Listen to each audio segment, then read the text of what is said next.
Hello and welcome to my channel. I'm going to be sharing this walkthrough of a tall skinny journal that I've created for our retreat in Vermont. And I'm using a technique inside that I will be debuting at the retreat. So I didn't want to share that in the video that I made just prior to this, showing all three of these tall skinny journals. I just wanted it to be something special for the ladies that are attending the retreat, that's where they first saw me demonstrating it. I've included vintage buttons on the spine, even though it's only ½ an inch. As long as you use buttons that are ½ an inch or smaller, it works great.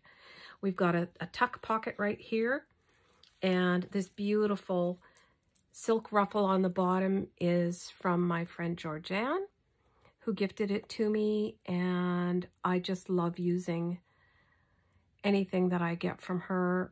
Of course, it's got beautiful pearls and sequins on it. And then I've just added a piece of vintage trim over top of that. I've used some fibers as the tie closure. These tall skinny journals, I know they're really popular, but they're so fun to make, and they do go much quicker than our average size journals, which are 8.5 by 5.5 typically.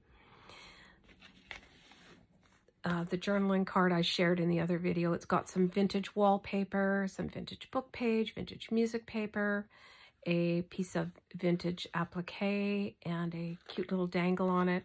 And I've used some Cupro as the topper, backed onto parchment paper. So that can go in here, and you can put whatever you would like in the back pocket as well.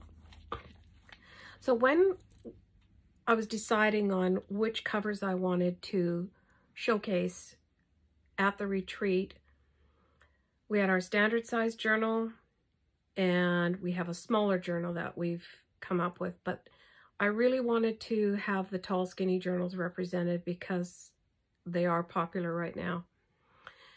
But I also wanted to maximize the use of the vintage fabrics that I had been able to get a hold of.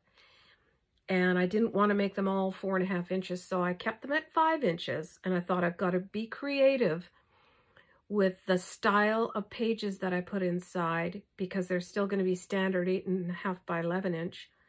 But how can I make that work and stretch it out to a 5-inch wide cover when they are only maybe 4 1/8 or 4 1/4 inches wide at the narrow part of the page, if you know what I mean. You fold, for tall skinny journals, you typically just fold your paper vertically rather than horizontally.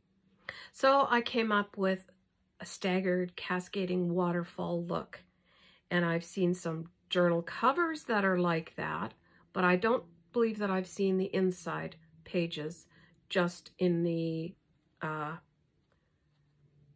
waterfall style, if you want to call it. And I'm really pleased with what I've come up with, and this is what it looks like. So it gives you a full page in the back, but the fronts are shorter. And then reversing, when you're going through the back half of the journal, some of the pages are shorter because they're longer here in the front, if you understand what I'm trying to say.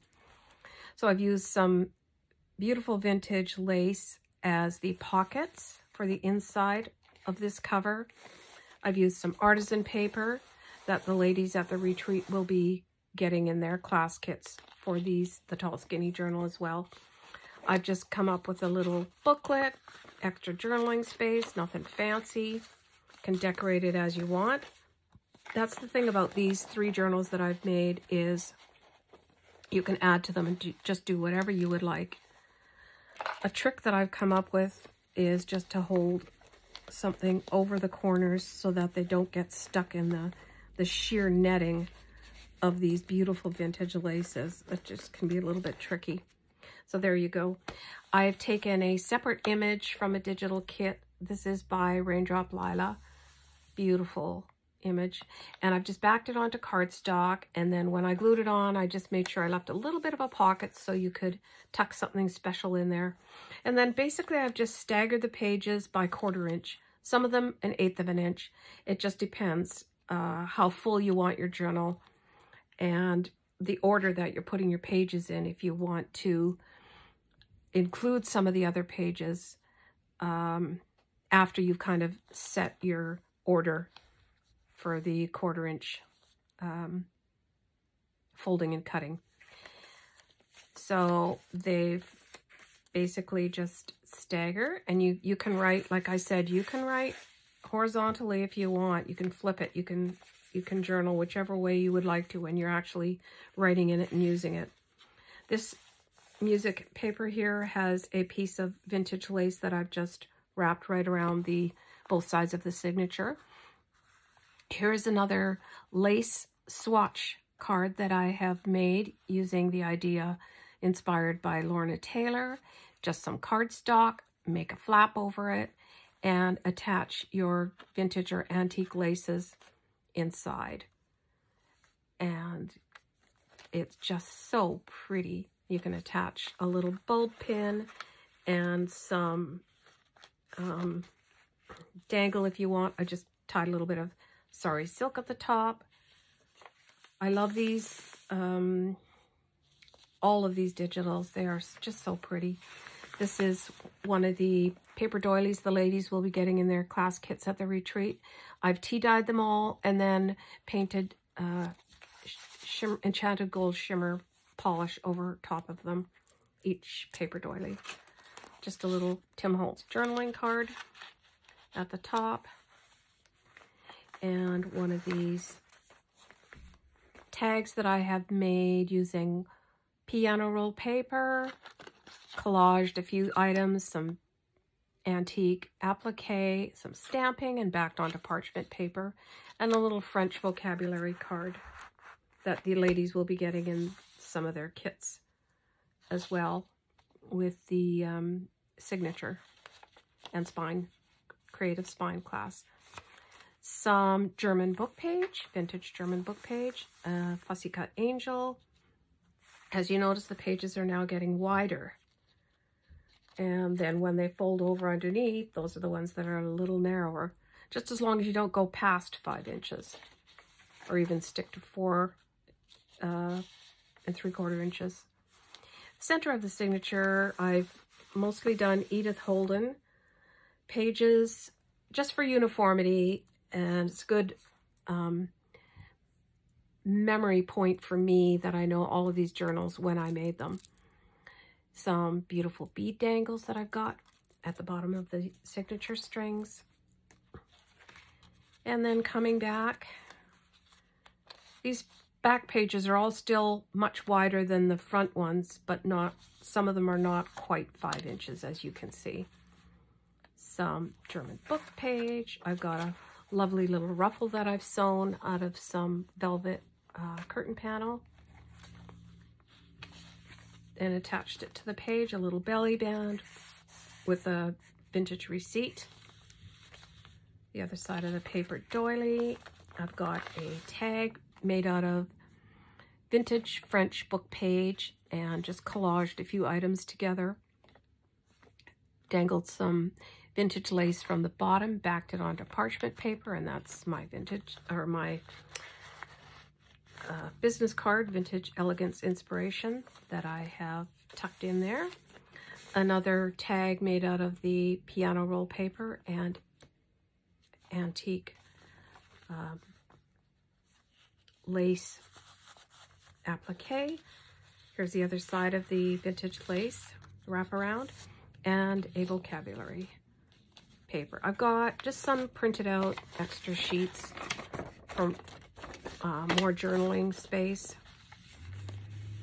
These size journals are really handy to take traveling with you because they're slim. I've got a glassine envelope with the journaling card and a fussy cut flower in there. Got the slotted die cut from Tim Holtz there, Sizzix, and just a tall tag with some paper edge punching and this beautiful vintage trim applique at the top. And just some stamping. It says Madame. Vintage envelope. This is from 1935 from Sacramento, which is where I hail from here. And then, of course, the back few pages are full 5 inches, or not quite. Sorry, they're 4.75. And a tall skinny tag with some vintage book page, vintage music paper, and some collaged scrapbook paper, the Cupro ribbon topping, and an applique and some stamping backed onto parchment paper and tucked inside the pocket. So this sweet little journal is the debut of the cascading accordion pages. And I hope you like it. I hope you try it for yourself. And to the ladies attending the retreat, good luck with creating them. I hope you enjoy it and find yourself using it again in some of your other journals. Thank you for watching, and I will see you next time.